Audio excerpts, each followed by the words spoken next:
Oh yeah, back again, back again, back again. Yes, sir. Apparently, a Lakers teammate had a problem with Bronny James at Summer League. Tensions were visible.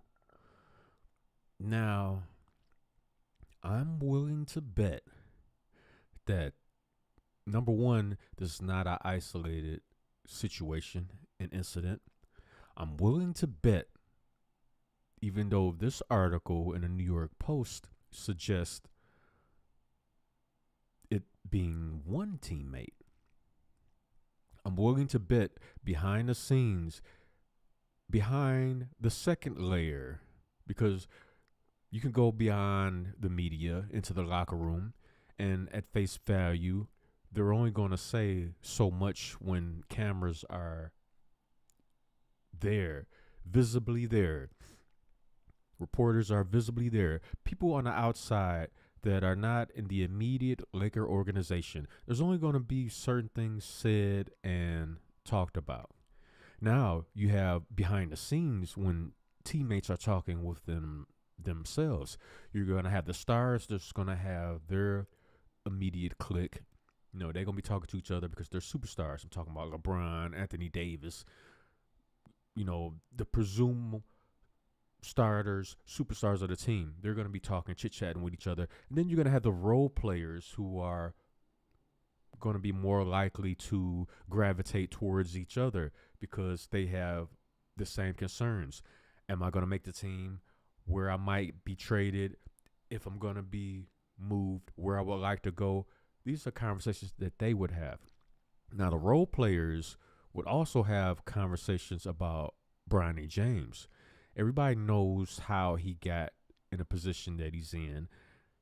Got a guaranteed contract off the bat for a second round pick. That's unheard of. But we know why that happened because of nepotism. And that's a dead horse that's turned into glue at this point.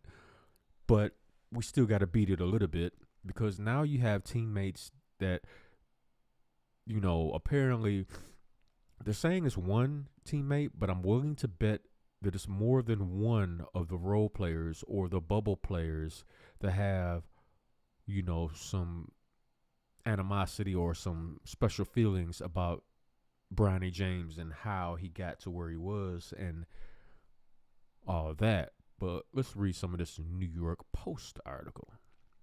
Machio, nobody would care. Anyway, I mean, he was treated as someone apart, not like all of us. And that is very annoying as we didn't feel any chemistry in this group of players, the player said, adding that almost everything centered around James. Like I said, I'm betting it's more than one player that's thinking this, but only one player was brave enough to say it. And this player is not going to say it to the mainstream media.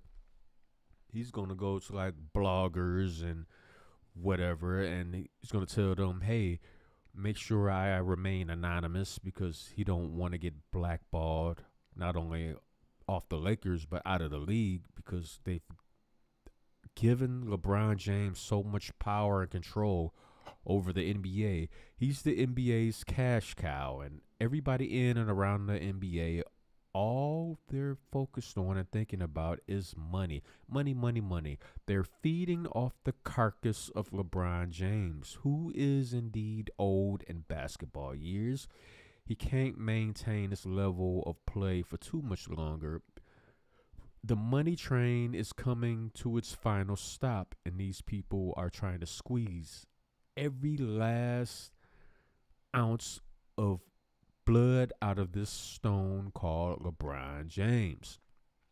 And if they gotta pretend that Bronny is so much more than he obviously is talent wise, he doesn't belong in the NBA. We all know this. And you're gonna hear a lot coming out in the future. Soon players are gonna start putting their names on it. That's going to be the next ball to drop. But anyway, I went off on a tangent. Let me read some more of this article. I'm gonna get you the link to this article in the description box down below. You guys can check it out for yourself. I ended up being very frustrated because I was never put in the best situation, or even put in some plays or game plans because they wanted Bronny to show his skills and shine, he said. If you talk to any other player that was part of the roster of the California Classic and the Summer League, most of them would tell you the same thing. I knew it. It's my first time reading this article. I knew this is an echo coming from multiple players that have this concern and feeling about Bronny James getting all the attention and of which is not deserved. He's not an NBA basketball player. He's had plenty of years to play against NBA talented players, practice, work out. His ceiling was what he was at USC. That is it, in my humble opinion. That was his ceiling. The tensions were visible. And pretty much we were all thinking about the end of the summer league to get out of here and focus on our next step in our careers. I don't blame these men, these young men, and I really feel sorry for them as far as just clown show that's going on with the Lakers organization right now. That is one team. If I was a free agent, I would put the Lakers on the do not contact, not interested in playing for them at all list. They would be at the top of the list. Like, you know what? Trade me anywhere but the Lakers. All right. However, the player added that he even felt a bit bad for James, as he is not ready for all this, and he isn't ready for the NBA, in my opinion. He's not good enough for the NBA. This is what pisses me off. People are so scared to say what it is. Call it what it is. Right now, Bronny James is trash. He is not an NBA caliber to say. Do I have to be the bane of bad news? Do I have to be Mr. Reality to everybody's fantasy world? Bronny James is trash. Say it with me, people. Bronny James is trash. Raining trash buckets. The 19-year-old James missed the first 8 games of his freshman year at USC after he suffered cardiac arrest during a practice last July. And they're going to keep bringing that up and banging people over the head with that. Yes, it was an unfortunate situation. Nobody, even to this very day, nobody knows what triggered it, the cause, or anything. I have my own personal thoughts and speculation, but that's neither here nor there, because Bronny James is not, he's just one of a string of young, healthy athletes who have had this very same issue within the last 4 years. What has happened in this country, in this world within the last 4 years, you put it together and put it in the comment section down below. So, we'll just leave it at that. But you guys know where I'm coming from. I mean, come on. Come on. Anyway, in his lone season at USC, he averaged 4.8 points on 36.6% shooting, 2.8 rebounds, and 2.1 assists in 25 appearances. Those numbers is not, that's G League at best. As a matter of fact, those numbers not even good enough to put you in a G League.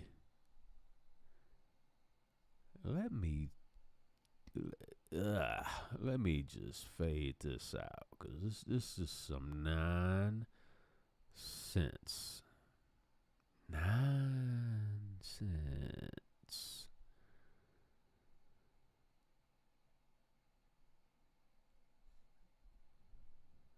Hold on for a minute. I'm the one man. Yeah, get off my screen. Get off my screen. But I'm just saying, it's.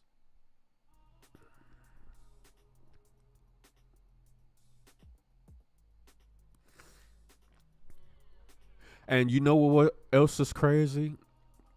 Bronny James is going to get so many chances that a lot of other deserving, up and coming basketball players would never be able to get.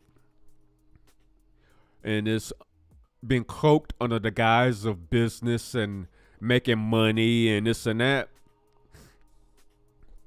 And that's all fine and dandy from a business point of view, but if you look at it from an overall point of view, you can look at the NBA as basically committing fraud against the NBA consumer, the NBA investor. Because supposedly you're putting out the best basketball players in the world. But obviously that's not the case. It's nowhere near being the case. And you have to look no further than the Lakers drafting Bronny James. When there's so many more deserving players that could have been taken, that could have been given this opportunity, and now they may not even ever get this chance again because Bronny James is standing there in the way.